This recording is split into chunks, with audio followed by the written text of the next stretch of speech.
صفحے کے شروع سے لائن نمبر 3 لائن کے آخر سے سورہ مائدہ کی آیت نمبر 73 اعوذ باللہ من الشیطان الرجیم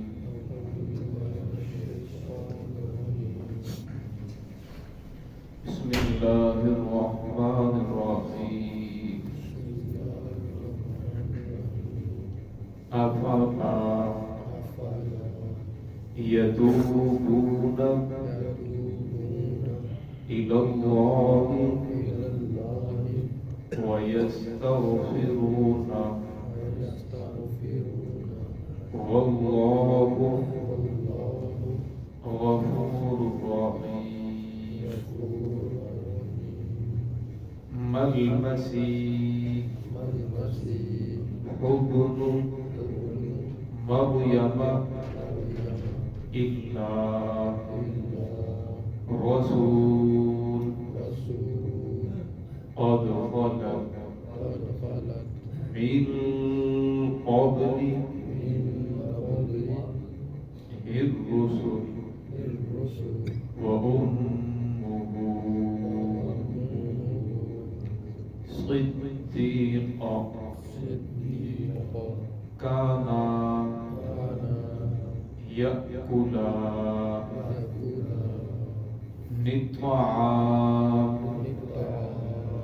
انظر كيف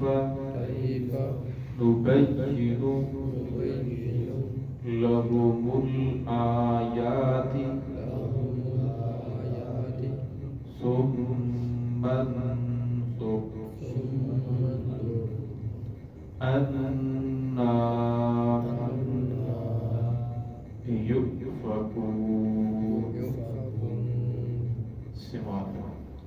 بسم الله الرحمن الرحيم أفلا يتوبون إلى الله ويستغفرون والله غفور رحيم ما المسيح ابن مريم إلا رسول قد خلت من قبله الرسل وأمه صديقا كانا يأكلان الطعام انظر كيف نبين لهم الآيات ثم انظر أنا يؤفكون أفلا يتوبون إلى الله کیا وہ اللہ رب العزت کی طرف توبہ نہیں کرتے، رجوع نہیں کرتے، معافی نہیں مانگتے؟ وَيَسْتَغْفِرُونَ کہ اللہ رب العزت سے وہ معافی مانگیں، وہ ان کو معاف کر دے۔ وَاللَّهُ غَفُورٌ رَحِيمٌ اللہ رب العزت وہ بڑے بخشنے والے، رحم کرنے والے ہیں۔ مَا الْمَسِيحُ ابْنُ مَرْيَمَ إِلَّا رَسُولٌ مسیح بن مریم یعنی مریم علیہ السلام کے بیٹے مسیح الا رسول نہیں ہے وہ کچھ بھی مگر اللہ کے رسول ہیں۔ قد خلت من قبلہ الرسل تحقیق گزر چکے ہیں اس سے پہلے بھی بہت سارے رسول، وَأُمُّهُ صِدِّيقًا اور ان کی جو ماں ہے وہ سچی ہے، راست باز ہے۔ کانا یأکلان الطعام وہ دونوں ماں بیٹا کھانا بھی کھاتے ہیں۔ انظر کیف نبین لہم الآیات دیکھ ہم کیسے بیان کرتے ہیں ان کے لیے نشانیاں۔ ثم انظر انا یؤفکون پھر وہ کہاں بھٹکے چلے جا رہے ہیں۔ اس پہلی آیت کے اندر اللہ رب العزت نے بندوں کے ساتھ شفقت والا معاملہ فرمایا۔ اللہ رب العزت نے بندوں کو سمجھانے کے لیے انبیاء کا سلسلہ جاری فرمایا۔ انبیاء نے لوگوں کو حق کی طرف بلایا، آسمانی کتابیں نازل فرمائی، ہر دور کے اندر حق کی آواز بلند کرنے والے اللہ رب العزت نے کھڑے کیے تاکہ کل قیامت میں کسی آدمی کے پاس کوئی دلیل، کوئی حجت نہ ہو۔ اس حجت کو اللہ رب العزت نے دلیل کو ختم کرنے کے لیے اللہ رب العزت نے ہر دور کے اندر حق کی بات بلند کرنے والے بھی کھڑے کیے، لیکن لوگوں نے پھر بھی جب بات کو نہ مانا تو اللہ رب العزت نے فرمایا جب بھی تمہیں سمجھ آ جائے اللہ رب العزت تمہیں توفیق دے دے، فرمایا اللہ کی ذات سے معافی مانگ لو، اللہ تو بڑے بخشنے والے ہیں، وہ تو بڑے غفور رحیم ہیں۔ فرمایا اللہ رب العزت تمہارے سارے گناہوں کو معاف کر دیں گے۔ اللہ رب العزت کے ساتھ جب انسان جڑتا ہے، اپنے عقیدے کو درست کرتا ہے، دین کو چھوڑ کر ایک خدا کو مانتا ہے، فرمایا اللہ رب العزت کو معاف کر دیتے ہیں۔ فرمایا اللہ رب العزت شرک کے علاوہ ہر گناہ کو معاف کر دیتے ہیں، لیکن شرک جو ہے فرمایا ان شرک لظلم عظیم، شرک سب سے بڑا ظلم ہے، شرک سب سے بڑا گناہ ہے۔ فرمایا جب انسان شرک کے اندر ملوث ہو جاتا ہے پھر آہستہ آہستہ وہ ایمان سے ہی ہاتھ دھو بیٹھتا ہے، لیکن فرمایا جب انسان سے اگر شرک کا معاملہ بھی ہو جائے تو اللہ کی ذات سے معافی مانگے، اللہ رب اسے بھی معاف کر دیتے ہیں۔ تو اللہ رب فرمایا واللہ غفور الرحیم، میں تو بڑا بخشنے والا ہوں، میں تو بندوں کے ساتھ بڑا رحم کرنے والا ہوں۔ مل مسیح ابن مریم الا رسول، آگے پھر اللہ رب العزت نے دلیل دی کہ جو مریم کے بیٹے عیسیٰ علیہ السلام ہیں وہ ایک اللہ کے رسول ہیں، وہ خدا نہیں بلکہ وہ تو خدا کے نبی ہیں، خدا کے رسول ہیں، خدا کے بندے ہیں۔ لوگوں کی طرف اللہ رب العزت نے ان کو ہدایت دینے کے لیے بھیجا، لوگوں کی رہنمائی کرنے کے لیے اللہ رب العزت نے عیسیٰ علیہ السلام کو بھیجا۔ قد خلت من قبلہ الرسل، اس سے پہلے بھی بہت سے رسول گزر چکے ہیں۔ اگر یہ لوگ عیسیٰ علیہ السلام کے معجزات کو دیکھ کر اس بات کے قائل ہو چکے ہیں عیسیٰ تو خود خدا ہے، ہمیں ایسی بات نہیں، بلکہ اللہ رب العزت نے ہر دور کے اندر اس دور کے مطابق انبیاء کو معجزات عطا فرمائے۔ یوسف علیہ السلام کا دور تھا تو حسن کا بڑا چرچا تھا، اتنا حسن تھا کہ لوگوں کو اپنے حسن کے اوپر بڑا ناز تھا، تو اللہ رب العزت نے وقت کے نبی کو اتنا حسن دیا۔ قرآن پاک کی آیت ہے کہ جس وقت وہ زلیخا نے عورتوں کو ایک کمرے کے اندر بٹھایا، عورتوں نے باتیں کرنا شروع کی، یہ دیکھو ملکہ زادی ہو کر غلام کے اوپر عاشق ہو چکی ہے، تو اس نے اس کی دعوت کی، ایک کمرے کے اندر بٹھایا اور پھر یوسف علیہ السلام کو فرمایا صرف ان کے سامنے سے گزر کر دوسرے کمرے کے اندر داخل ہو جاؤ۔ قرآن پاک کی آیت ہے ان کے ہاتھوں کے اندر اس نے سیب اور چھریاں پکڑا رکھی تھی، وقطعن ایدیہم، وہ عورتیں یوسف علیہ السلام کی طرف ہی دیکھتی رہی، ان کی انگلیاں کٹ گئی لیکن انہیں احساس نہیں ہوا۔